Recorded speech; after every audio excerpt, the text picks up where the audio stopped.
نتكلم طول الوقت ازاي نبقى ناس كويسه، بنلبس كويس وبنتكلم حلو. عشان كده هنعمل مع بعض سيريز خلال شهر رمضان عن قصص حقيقيه هنتكلم فيها عن النبي عليه افضل الصلاه والسلام وعن الصحابه، نتعلم منها ازاي نبقى بني ادمين حقيقيين وازاي نتعامل مع بعض ونوصل لاحسن نسخه من نفسنا. ريفرنس القران والسنه. الرجوله الحقيقيه فيها المسؤوليه بتيجي قبل القوه. تخيل تبقى حاكم دوله كامله وخايف جمل يعطش. ده اللي علمه لنا سيدنا عمر بن الخطاب. في مره كان ماشي في المدينه بالليل وسمع بتحاول تنيم ولادها بس مش عارفه تنيمهم من الجوع، وحط لهم حله فيها ميه بس بتوهمهم ان الاكل هيستوي. سيدنا عمر ما قالش ان دي مش مسؤوليتي وكبر دماغه لمجرد ان ما حدش اشتكى، ولا كلف حد من الوزراء يشوف الموضوع. رجع بنفسه وشال الدقيقه على ظهره، ولما قالوا له طب نشيل عنك قال لهم اتحملون وزري يوم القيامه. كان حاكم بس شاف مسؤوليته. الرجوله مش في القوه، الرجوله انك تبقى شايف مسؤولياتك كويس وبتعملها على اكمل وجه. مش معنى ان شريكتك ما اشتكتش وان اهلك ما قالولكش ان هم محتاجين انك كده تمام. لازم تعرف واجباتك وتقوم بيها من غير ما حد يطلب منك. ريحتك الحلوه ممكن تبقى ثواب بتاخد عليه اجر طول ما انت ماشي في الشارع.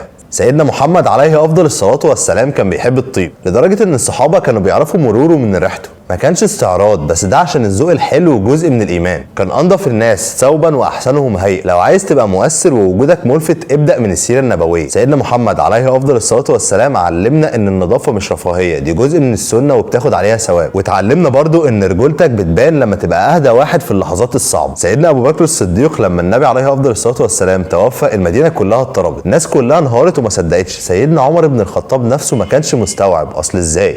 هنا ظهر سيدنا ابو بكر الصديق وبكل ثبات انفعالي وقف على المنبر وقال من كان يعبد محمدا فان محمدا قد مات، ومن يعبد الله فان الله حي لا يموت. بمنتهى الهدوء والثبات الانفعالي. رجولتك مش انك تتوتر وقت ما الجو يتوتر، رجولتك بتبان وانت ثابت في الازمات اللي بتمر فيها في حياتك، خصوصا قدام اهل بيتك. العصبيه مش الحل، القوامه هنا انك تلاقي الحل بهدوء. ولعلمك الخجل والحياء مش معناهم انك هتبقى فاشل. سيدنا عثمان بن عفان كان شديد الحياء لدرجه ان النبي عليه افضل الصلاه والسلام قال ان الملائكه بتستحي منه، لكن حياءه ما منعهوش ان هو يبقى قائد، لكن كان من اذكى الناس في منصبه وبياخد قرارات كتيره في منتهى الجرأه. الحياء مش ضعف لكن صفه جميله. الاسلام قال ان هي لازم تبقى في قلب الراجل لانها قوه داخليه في زمن كل الاصوات فيه بقت عاليه. ده معناه انك متزن، خليك مؤدب قوي لكن من غير قسوه وبجاحه. لازم تعرف تتحكم في غضبك وتختار المعركه اللي هتبقى جزء منها وهل هي خسرانه ولا كسبانه. من اشهر المواقف المعروفه عن سيدنا علي بن ابي طالب لما كان قدامه خصم في المعركه. تخيل كده يبقى معاك سيفك في ايدك وتوقف قبل ما تقتل خصمك علشان نيتك اتغيرت.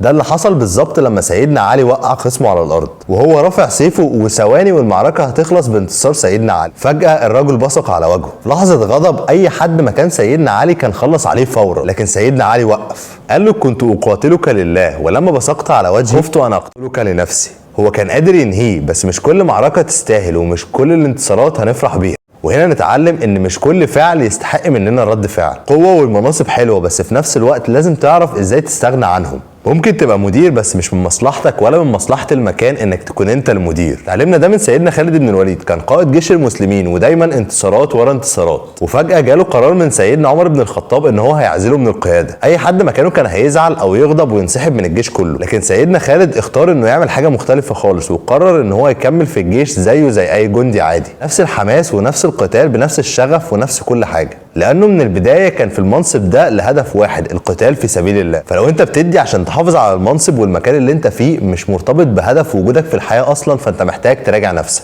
لانك حاسبها غلط، ومع اول مطب هتخسر كل حاجة. وزي ما المناصب بتدي لك قوة، في حاجات اهم زي التجارة، والتجارة مع الله عمرها ما بتخسر. اللي بيعرف يجيب فلوس ملوش نقطة ضعف، وده اللي علمه لنا سيدنا عبد الرحمن بن عوف. علمنا ان ما يبقاش لينا نقطة ضعف طول ما عندنا مهارة نقدر نكسب بيها رزقنا. لما هاجر من مكة للمدينة خسر كل حاجة وساب هناك ثروته. لما راح المدينة اتعرض عليه فلوس علشان يعرف يعيش، لكن هو قال لهم دلوني على السوق، وبدأ تاني من الصفر وشوية تجارة بسيطة وصفقة ورا صفقة لغاية ما بقى من اغنى الصحابة. كان علمنا ان كل ده من غير ما ربنا يكون اولوية عندنا هنخسر. الغنى ما غيرهوش، كان بيتصدق كتير جدا، الفلوس كانت في ايده مش في قلبه. الهدف انك تعمل توازن. الراجل الصح بيبقى معاه مهارة تخليه دايما في الامان، بس الفلوس ما تبقاش في قلبه ولا الهدف من حياته. وهنا بتيجي قيمتك الحقيقية، انت مستعد تضحي بايه عشان تحافظ على هدف وجودك الاساسي في الحياة، انك ترضي ربنا.